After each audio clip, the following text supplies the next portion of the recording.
welcome back to my channel. I hope you're doing really well and having a great start to 2024. I've got so many recipe ideas for you, but today I wanted to talk a little bit about steam meals. We are going to be creating a recipe also in this video, but I thought some information and my thoughts with the process. I've made quite a few of these now and I'm finding little tips and tricks along the way. So I want to share those with you to try and make the process a little bit easier, because I think steam meals is one of the hardest things to crack with the Ninja Foodi 15 in 1. The reason being is that you're generally trying to cook 3 different things in one go. So that would generally be a protein, a vegetable and a carbohydrate. And they don't all cook at the same time, but that's what we're trying to achieve. So that's difficult, it's not easy. And there's certain things that are gonna work better than others. So I'm here to try and help. The first thing that I will mention is that if you put your rice in the bottom, I tend to find that it can crispen up on the top. And you've probably noticed this in some of my videos before, or I've mentioned it. And I thought maybe I'm just overcooking the rice. But of course you need it to be actually fully cooked, and you need everything else in your steam meal to be cooked as well. So now what I do is I use the pot in pot method. And you've probably seen me do this quite a few times now, and I find this creates the most perfect rice. And you can obviously always remove that and cook things sort of gradually. So even though you're cooking everything in one go, it doesn't necessarily mean that everything has to be cooked, say, in 6 minutes or 10 minutes or however long you're doing it for. You can open the lid, you can remove one thing and continue the cooking process, particularly with rice because it's going to stay warm, especially when it's covered with that foil. What I do like to do is just give it a little fork. So open the foil, let a little bit of the steam out, just give it a little fork and then cover it over. And that way it kind of stops that cooking process because you're releasing that steam from the pot with the foil, but you're keeping the rice nice and warm whilst you finish something else off. So that's my biggest tip with rice when doing a steam meal. When I was putting the rice in the bottom of the pot, sometimes I would find it would sort of overcook, become a little bit gummy, if you know what I mean, a little bit too sort of sticky. Wasn't really the right texture. We want our rice nice and fluffy. Of course, the other thing to mention is to always rinse your rice before you start cooking it. Gets rid of some of the starch. This really helps with the texture. If you're using brown rice, this is going to take a lot longer to cook than, say, a white rice like basmati or jasmine rice. So that is something you really need to consider. What protein are you putting with it? What vegetable are you putting in it? How long will they take to cook? When you create a one pot meal where everything is mixed in together, it generally is a lot easier. But when you want components that aren't touching each other, you need to use the rack to separate them. So generally I'm putting protein on the top, and then on the middle I'm putting my vegetable, and then on the bottom my carbohydrate. So things to think about. Number 1 is, does everything cook at the same time that I am putting in my pot? So prime example is going to be, if you're using chicken breasts, they're going to cook a lot quicker than chicken thighs. If you're using fresh broccoli, it's going to cook a lot quicker than using frozen broccoli. So you get where I'm going with this, don't you? And number 2, if they don't cook all at the same time, then what can I do about that? So brown rice might take 15 minutes, and a chicken breast, say 5 minutes, and broccoli, just a couple of minutes. So this is where it gets a little bit tricky.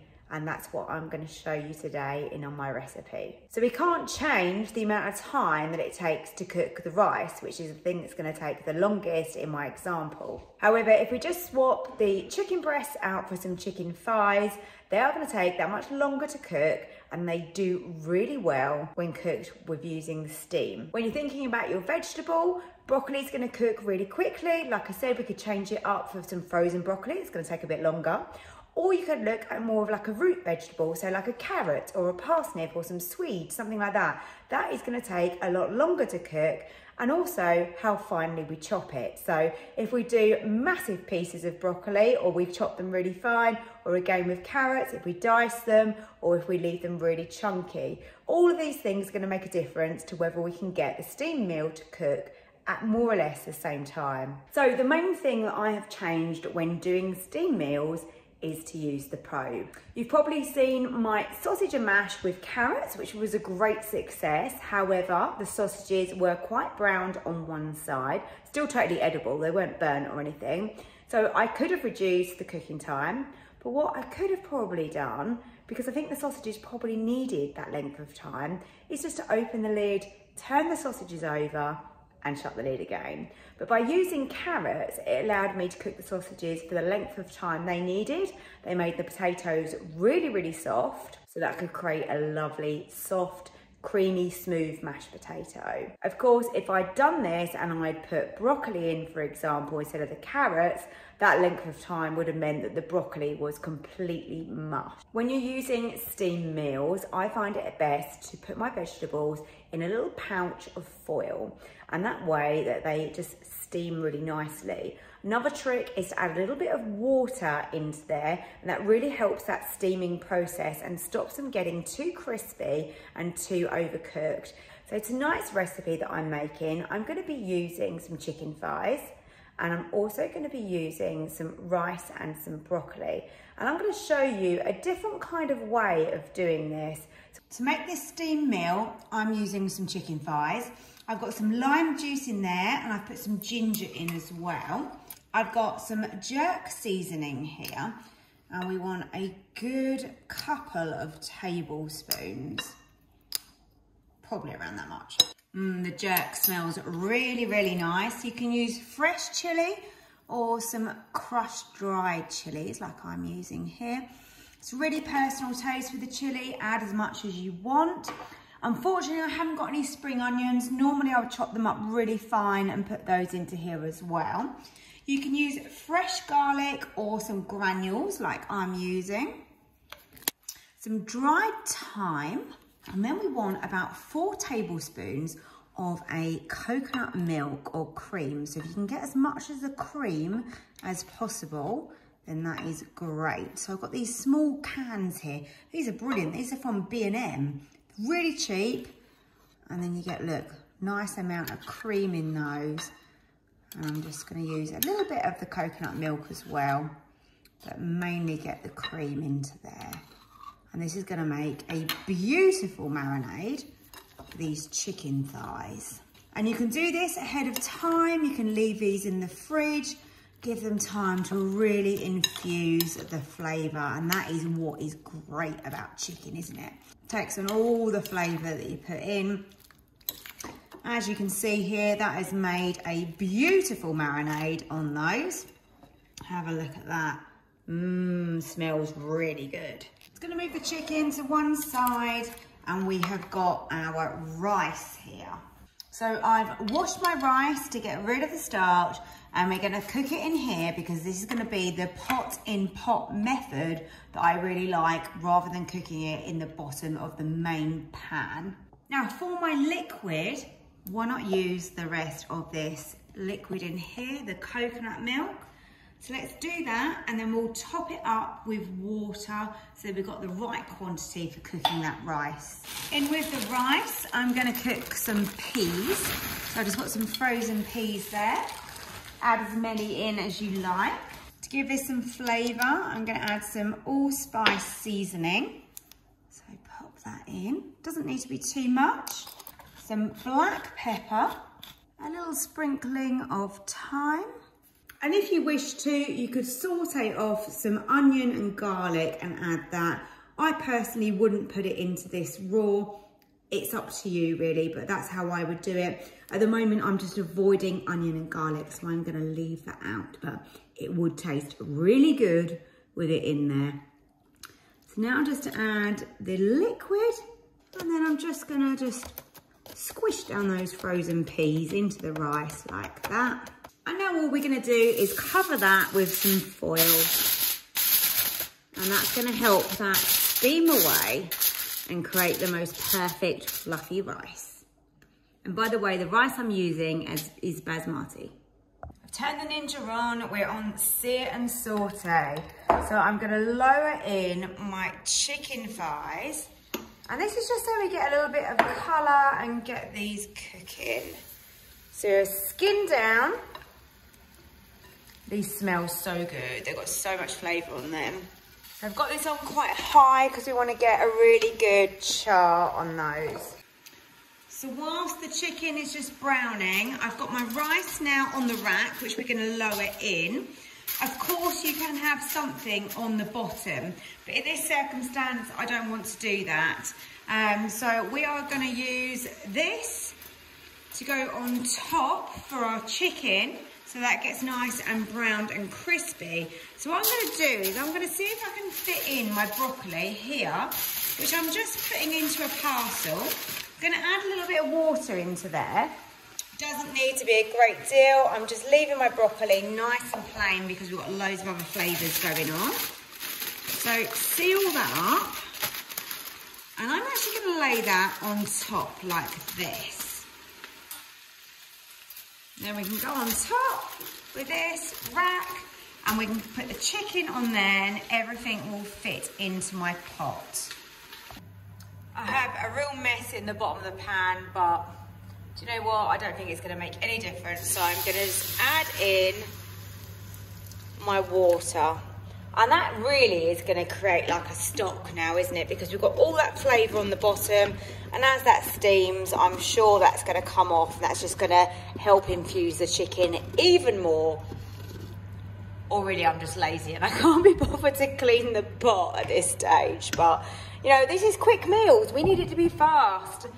I hope you're on board with this and you're getting where I'm coming from, hopefully. Right, so let's lower the rack in. That's got our rice and our broccoli in there. Now we want to add our chicken thighs. So let's try and fit these in the best we can. And I'm trying to show you, if you want to feed a lot of people, it is possible. So, okay, let's make as much room in between those as we can. Just because obviously, you know, steam, airflow around them, that's just what's going to help it cook. Okay, I think we are good. So we've got the water in the bottom, we've got our rice, we've got our broccoli, and we've got a chicken, but without having to put the rice in the bottom where it's going to go a little bit crispy and it might stick. So I think this is the best way. Let's see what happens. Shut the lid.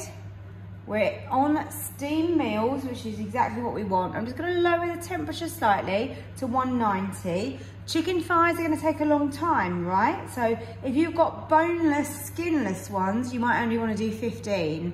But I have got bone in and skin on, so I'm going to go for 20 minutes. What I will do is halfway, I'm going to check that frozen broccoli because we don't want that to overcook, and if that's done, we'll remove that and then we can continue. So this isn't pressure, this is preheating, okay? So this is just building up the heat inside to create that steam. Doesn't matter up here what the vent is doing whatsoever. It makes no difference because we're not actually cooking under pressure. Literally only took a few minutes for that pressure to build up and create that steam. I can open the lid at any time just to let you know about that. And now that is counting down. And that will bleep and tell me when it's halfway at the 10-minute point. And I think that's probably the time to check the broccoli, because I think under steam meals, generally 7 or 8 minutes for broccoli is good. This was frozen, so we'll give it that little bit longer. I'll let you know if it's overcooked or undercooked so that you know when you do yours. But yeah, let's leave it to cook and see where we'll get. So let's have a sneaky little look. I've only had 5 minutes, but oh my God, look at those thighs. They are crisping up. So I took out the rice and the broccoli because they were cooked. So just over halfway. Now we've got the chicken to take out. Let's check this out. Oh, look at that. Nice and crispy on the outside, which is how we want it. I think with chicken thighs, you do need that crispiness. Well, for me, that's how I like them anyway. Oh yeah, look at that. Absolutely gorgeous. Couple more bits in here. And a little small one. Small one might be slightly overdone, but they look really good to me. The broccoli has stayed really lovely and warm because that has been in foil. And these florets have stayed nice and firm. You know when you want them firm enough, but you want them cooked, you know? And then we have got this gorgeous rice. Look at that. Lovely and fluffy. And that's got that extra flavour in there. And then it's got the peas in there. So that's going to taste really good. And then on with the chicken thighs. There you go. There is my steam meal. There's no need to air fry these. These will come up lovely and crispy. Let's dive into that chicken. Oh, look at that. Crispy on the outside, but still nice and juicy in the middle. Look at that. I really hope I've helped you with the steam meals. This looks gorgeous. I've tried a bit of the chicken and it tastes so good. Rice is cooked really well. Broccoli is tender but not mushy. And that's how we want it, isn't it? I hope you've enjoyed the video, and if you have, hit the like button. Don't forget to subscribe if you're not already. And I hope to see you next time for another video.